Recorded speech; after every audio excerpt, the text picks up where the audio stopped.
Hello ladies and gentlemen, welcome to this. This is your KocoSports Weekly Lucha Underground Review. I'm your host LK from KocoSports.net. I will be going solo today, unfortunately, due to Google Hangouts having some serious issues which they're not explaining, and it's bullshit. There's so many people complaining on Twitter who can't go live right now. It's a mess. It's a catastrophe. I'm beyond pissed off. I'm fuming. Last night, I went to go live on the SmackDown Live and 205 Live. Did it work? Fuck, did it. It did not let me record. It did not let me go live, so I wasted about 6 hours sleep. Today, it's 3:38 as of this recording. Lucha Underground finished at 2 a.m.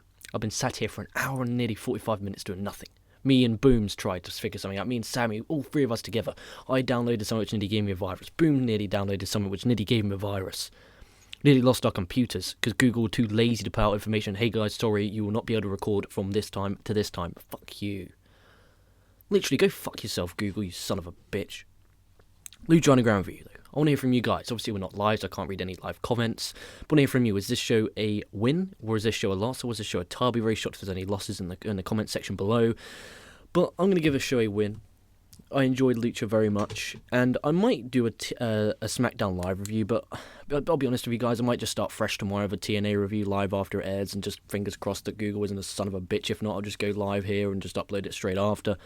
But it's very frustrating, and I'm very aggravated and very annoyed right now. But Lucha Underground from the 30th of November 2016 was a win for me. And just because I'm in a negative mood, I'm going to try and calm my ass down. Because just because I'm in a bad mood should not affect the positivity that I should be outpouring to you guys after this Lucha Underground show. It was full of Vampiro and Pentagon. Apologies, I'm very stuttering my words. I'm that fucking pissed off. It was full of Pentagon. If you're a Pentagon fan, this will be the best show you've ever seen. I know Sammy, we talked when we were on Skype, trying to record Skype, but it wouldn't let us work, but we were talking. And he thought that this Lucha Underground was amazing. Booms thought it was amazing.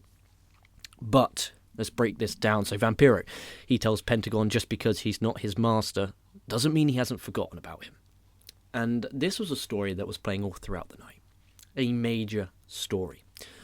They were really concerned.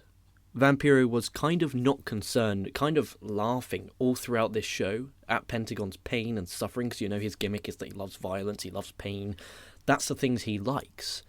And all throughout this show, guys, it was just little touches. Are they alluding to Vampiro versus Pentagon again? Or are we luring to Pentagon Dark now wanting Vampiro to be his master once again? But we've seen Vampiro be with Prince Puma. And it's all strange how it's working out, how it's all laid out, and I'm fascinated of how this is all going to work out. And unlike WWE programming, when there's something like a story that needs to be told, I get very scared because I'm worried how they're going to fuck it up. With Lucha Underground, I'm just going to sit back, I'm going to relax, and I'm just going to enjoy it because that's what Lucha Underground is. It's a wrestling it's not. It's a TV show that produces great wrestling, Lucha Libre style, and has great stories. So we have a gauntlet match with Pentagon Dark versus Black Lotus Tribe. Okay, now hear how it works. No matter if the Black Lotus Tribe wins, one of their members of one of the four wins, Pentagon Dark still has to fight all four.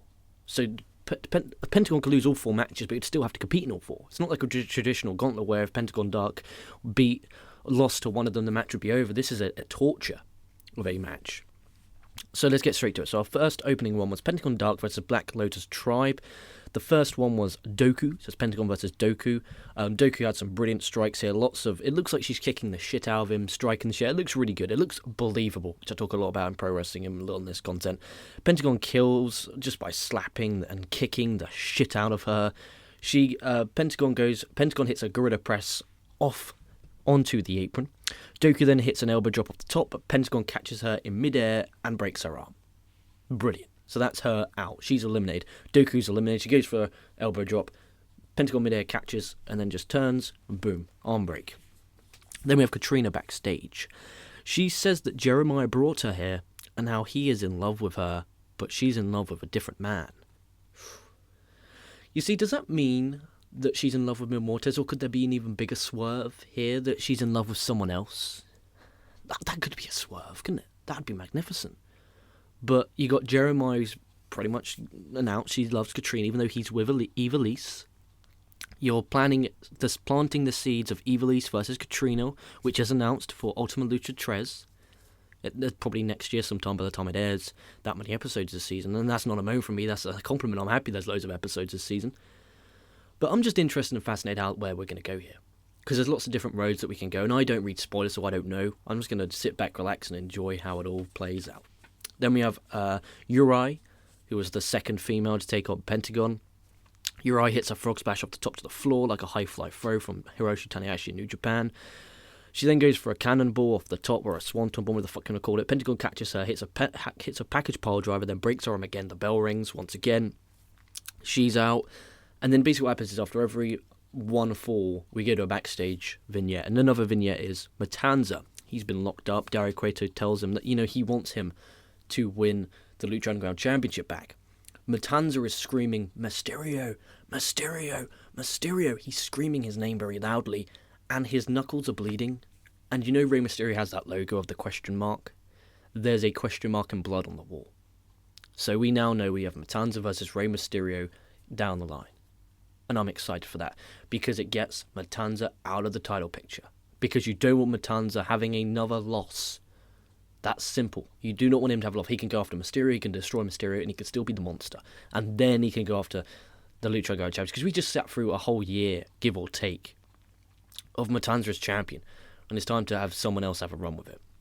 But another really well done segment. Dario Cueto is the VIP of the show, you guys know that. Then we have Pentagon versus Hidokuri. Fucking butchered that name, I do apologise, because she's fucking magnificently talented. The best out of the all four. She comes out, she hits 2 tope suicidas. She hits some nasty chair shots. She slams Pentagon onto the exposed concrete because she removed the mats. She then goes for a handspring back elbow, but as she does the handspring onto the ropes, Pentagon drop kicks the shit out of her. It's really dirty. Pentagon then launches her into chairs, and I mean fucking launches her. He then chokes her with a cable.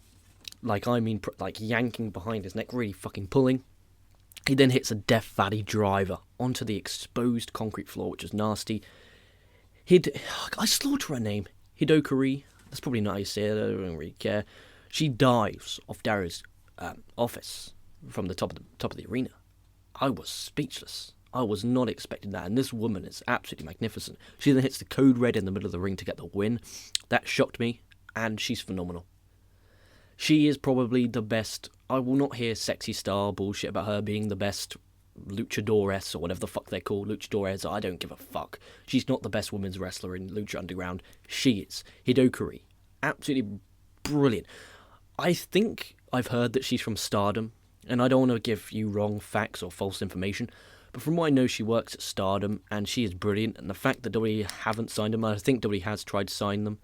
The fact that they went to Lucha Underground is just a testament to how, well respected Lucha Underground is in the wrestling business. But the fact that they didn't get a WWE is good, because I want to see them have good matches. I don't want to see them soaked down like last night's Cruiserweights. Like, I enjoyed the main event, and if it, I might do a 205 live review in a minute, but I was a bit not too pleased with it. I'll probably do I'm going to do a 205 live after this, actually. I'm going to fucking smash out loads of content. But with that being said, that was brilliant. And then Black Lotus herself comes out. So Lotus, who had her arm broke by Pentagon, she then breaks his arm. Vampiro stands up. He smiles at this. Then Dragon Azteca comes out. He has heat with both. He has heat with the Black Lotus tribe, but with Pentagon. However, the tribe leaves, leaving Azteca alone. He breaks Pentagon's arm. He got payback, vengeance, again, following up on stories. That's what I love about Lucha Underground. The attention to detail, the way they follow up on all their stories is just absolutely brilliant. And even though the show was not full of loads and loads of matches, it was a few matches with a great story being told. You protected Pentagon, even though he lost to 2 women. You protected him because he was out there for like 45 minutes. And it was meant to be, if it was booked as can Pentagon win, instead of no, this is Pentagon torture, I think because it was written like that, I think it protected him a lot. That's like I talked to you about, the writers protecting the wrestlers a lot. Whereas in fucking WWE, that does not happen. And I hate the fact I bring WWE up, but any time I could take a jab at Vince McCunt, I'm going to do it, because I think the guy's a torture. He tortures me, so I'm going to torture him by punishing him every time I can.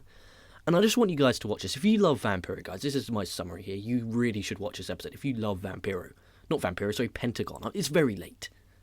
If you love Pentagon Dark, I really recommend you to watch this. Even if you don't like him, watch it, 'cause this fucking Lucha Underground is amazing. But these women, especially Hirokudi, whoever this bird is, she's brilliant. And there's obviously going to be someone in the comments saying, Hiroti is a pro wrestler from Stardom. She's a 7-time Stardom heavyweight champion. She's a Stardom TV champion. Yes, if you have links to seeing her wrestle in Japan, send them my way in the comments. But as a guy who follows American independence and English independence and Lucha Libre to an extent, as well as New Japan in particular, I don't know much about women's wrestling around the world. And that's one of my downfalls. Next year, I'm probably going to make it part of my... I always have news. I have a real life New Year's resolution and a pro wrestling one. Last year, my New Year's resolution was to cover as much different alternative content as I possibly can, given the time constraints I have because of work and real life. And I think I've passed that with flying colours this year. It's probably going to be to watch even more. I'm just going to do it every year just to make me pass because it clearly works. But this Hidokari is extremely talented, and I would love to see her work from Japan. If you've got any links, hit me up because I really do want to watch her wrestle. Hope you enjoyed this show. I'm really bummed out, which is why I'm a bit dodgy and a bit iffy on this show. Just Google fucked me hard, and it's going to take a while for me to process this all. With that being said, I still hope you enjoyed this show, and I hope you enjoyed Lucha Underground. So from LK from Koco Sports, stay safe, stay well. I'll be catching your asses down the line.